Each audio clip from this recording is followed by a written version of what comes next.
शक्तिपीठ महामार्गाच्या समर्थनार्थ सांगलीमध्ये मेळाव्याचं आयोजन करण्यात आलेलं आहे। आपण पाहू शकता या ठिकाणी सांगलीमध्ये सांगली असेल, कोल्हापूर असेल, सोलापूर असेल, या सर्व जिल्ह्यातील शेतकऱ्यांनी या ठिकाणी मोठा मेळावा घेतला होता आणि या मेळाव्याच्या माध्यमातून त्यांनी नेमकी काय मागणी केलेली आहे ते आपण त्यांच्याकडून जाणून घेऊया।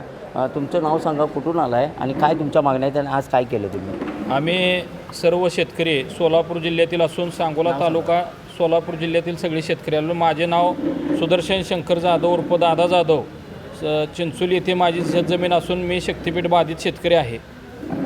आम्ही या ठिकाणी आज हजारोच्या संख्येने समर्थनार्थ मेळावा या सांगली वाडी या ठिकाणी घेतलेला आहे। तसं यापूर्वी पंढरपूर या ठिकाणीही घेतलेला होता असाच मोठा मेळावा। शक्तिपीठ महामार्ग समर्थन मूळ आरेखनाप्रमाणे झाला पाहिजे यासाठी आम्ही सगळे एकत्र आलेलो आहे। काय तुमच्या या मागणीच्या संदर्भात मी आज काय केलं? मागणी या संदर्भात या ठिकाणी आज आमचे शिवप्रतिष्ठानचे प्रमुख माननीय भिडे गुरुजी यांना या ठिकाणी बोलवून आमचं मत त्यांच्यापाशी व्यक्त केलेलं आहे। त्यांनी आमचं मत सरकारपर्यंत पोचवतील। मुख्यमंत्री महोदय असतील, उपमुख्यमंत्री महोदय असतील, यांना आमच्या मागण्या सांगतील व मान्य करून घेतील अशी आमची त्यांच्याकडून अपेक्षा आहे। या मेळाव्याला ज्यांनी पाठिंबा दिला ते राष्ट्रवादी शरद पवार गटाचे नगरसेवक आहेत अभिजित कोळी। मला सांगा, काय कशाबद्दल तुम्ही पाठिंबा दिला, काय मागण्या आहेत तुमच्या? आज मी सांगलीवाडीचा नगरसेवक या नात्याने सांगलीवाडीतील सर्व शेतकरी बांधवांच्या वतीने मी आज या मेळाव्याला पाठिंबा दिलेला आहे। पहिल्याच आरेखनाने हा शक्तिपीठ व्हावा आणि दुसरा जो बनवायचं चाललं आहे तो शक्तिपीठ नसून तो युक्तिपीठ आहे, तर पहिल्या पद्धतीने व्हावा ही शेतकऱ्याची मागणी आहे। त्यासाठी मी पाठिंबा देण्यासाठी आलेलो आहे आणि आमचे नेते जयंत पाटील साहेब यांच्या माध्यमातून शेतकऱ्यांचा आवाज आम्ही नक्कीच मुख्यमंत्र्यांच्यापर्यंत पोचवू। आत्ताचा महामार्गाला किती खर्च येणार आहे? नवीन महामार्गाला किती खर्च आहे, जुना आणि नवीन? जुन्या रेखांकनाप्रमाणे नागपूरपासून गोव्यापर्यंत जाण्यासाठी जवळपास 8 तास लागतात आणि नवीन रेखांकनाप्रमाणे 11 तास लागतात। आत्ताच्या खर्चात आणि मागच्या ह्याच्यात जवळपास 15 कोटीचा जास्त खर्च 15,000 कोटीचा जास्त खर्च होतो आहे। तो टाळला पाहिजे आणि पहिल्या रेखांकनाप्रमाणे शेतकऱ्यांसाठी आणि सांगलीवाडीच्या प्रगतीच्या दृष्टीने, सांगलीच्या विकासाच्या दृष्टीने पहिल्या रेखांकनाप्रमाणे हा शक्तिपीठ झाला पाहिजे आणि त्यासाठी आम्ही सर्वपक्षीय मेळाव्यात आम्ही शरद पवार गटाच्या वतीने मी अभिजित कोळी यांना पाठिंबा देतो। आपल्याबरोबर कोल्हापूरचे शेतकरी आहेत, नाव सांगा, काय मागण्या आहेत तुमच्या? नमस्कार, मी कोल्हापूर जिल्ह्यातून चिळू तालुक्यातून आलेलो आहे। आम्हाला मूळ आरेखन जे आहे म्हणजे 7 मार्च 2024ला जे राजपत्र निघलेलं आहे त्या राजपत्रानुसारच आम्हाला हा रस्ता पाहिजे। कारण जर त्या राजपत्रानुसार जर रस्ता दुसरीकडून गेला तर नरसिंहवाडी असू दे किंवा कोल्हापूरची महालक्ष्मी असू दे ह्या दुसऱ्या आरेखनमध्ये येत नाही आणि आमचा फक्त मोबदला जो आहे, मोबदल्यासाठी कोल्हापूर जिल्ह्यातील थोडे लोकांचा विरोध होता, पण ज्या वेळेला आम्हाला शासनानं पूर्ण माहिती दिली त्यावेळेला आमचं समर्थन वाढलेलं आहे आणि आमचा हा पहिलाचा जे रेखांकन आहे त्याला आमचा पूर्ण पाठिंबा आहे।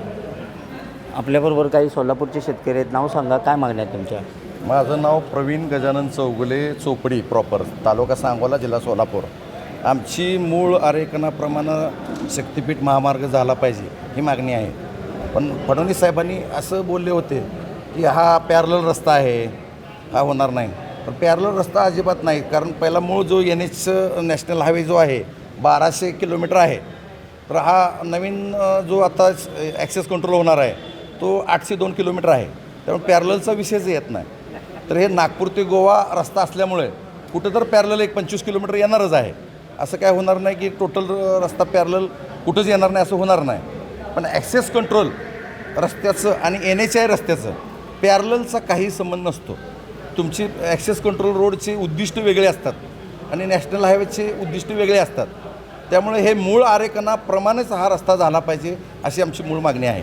तिन्ही जिल्ह्याच्या वतीनं, कोल्हापूर, सांगली आणि सोलापूर ही तिन्ही जिल्ह्याच्या वतीनं सांगलीवाडी येथे आम्ही आज मोठ्या प्रमाणात मेळावा घेऊन, आम्ही समर्थनार्थ मेळावा घेऊन फडणवीस साहेबांना ही विनंती करत आहे की मूळ आरेखनाप्रमाणे हे शक्तिपीठ रोड झाला पाहिजे। आम्ही 95% समर्थनाचे तुम्हाला 1 महिन्यामध्ये मोजणी करून द्यायला तयार आहे। आपल्याबरोबर काही महिलासुद्धा आहेत, नाव सांगा आणि काय मागणी आहे तुमची? माझं नाव रुचा बांधारा आहे, मी पट्टणकोडलीची रहिवासी आहे। आमचं एकच मागणी आहे की मूळ रेखांकनानुसारच शक्तिपीठ महामार्ग व्हावा। कारण की कोल्हापूर जिल्ह्यात जो आवाज दाखवला होता की विरोध आहे तर मुळात शेतकऱ्यांचा हा विरोधच नाही, विरोध हा राजकीय विरोध आहे. त्यामुळं आम्ही फडणवीस साहेबांना 6 मार्च 2025 रोजी भेटून 1500 सह्यांचं निवेदन आम्ही दिलं होतं. आणि ज्यावेळी आता अलाइनमेंट बदलणार म्हणून कळाल्यानंतर परत शेतकरी बाहेर पडले, जे विरोधात होते ते पण शेतकरी बाहेर पडले आणि त्याही शेतकऱ्यांनी आता मुळात समर्थनाच्या आम्हाला सह्या दिलेल्या आहेत. एकूण 2300 सह्यांचं निवेदन आमच्याकडे आहे. 275 पेजेसचं स्वतंत्र कोल्हापूरचं निवेदन आमच्याकडे आहे. त्यामुळे आता जो कोणी मुख्यमंत्री साहेबांनी सांगितले की समांतर रोड आहे, तर नागपूर आणि रत्नागिरी हा 1100 किलोमीटर आणि हा जो आहे वर्धा ते गोवा तो 802 किलोमीटर. मग हा समांतर कुठेच होत नाही. त्यामुळं म्हणजे कोणी तर अट्टहास केला आणि रस्ता त्यांना पाहिजे म्हणून तुम्ही हे करू नका. जो मूळ रेखांकन आहे त्या मूळ रेखांकनानुसारच रस्ता आणि महामार्ग व्हावा हीच आमच्या सर्व शेतकऱ्यांची सोलापूर, सांगली, कोल्हापूरांचे निवेदन. नक्कीच आपण पाहू शकता मूळ रेखांकनानुसारच महामार्ग झाला पाहिजे असे सांगली, कोल्हापूर, सोलापूर सर्व शेतकऱ्यांची मागणी आहे. आणि त्यासाठी आज संभाजीराव बेडे गुरुजी जे शिवप्रतिष्ठानचे प्रमुख आहेत त्यांच्या मार्गदर्शनाखाली सांगलीवाडी येथे महामेळाव्याचं आयोजन करण्यात आलं होतं. एकंदरीत पाहिलं तर राज्याचे मुख्यमंत्री आता नेमकं काय भूमिका घेतात हे पाहणं महत्त्वाचं आहे.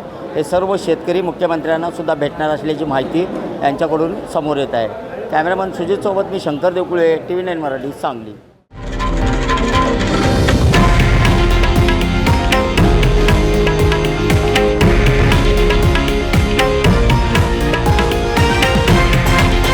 हे आहे देशातील नंबर 1 न्यूज नेटवर्क आणि आपण पाहत आहात TV9 मराठी, एकमेव.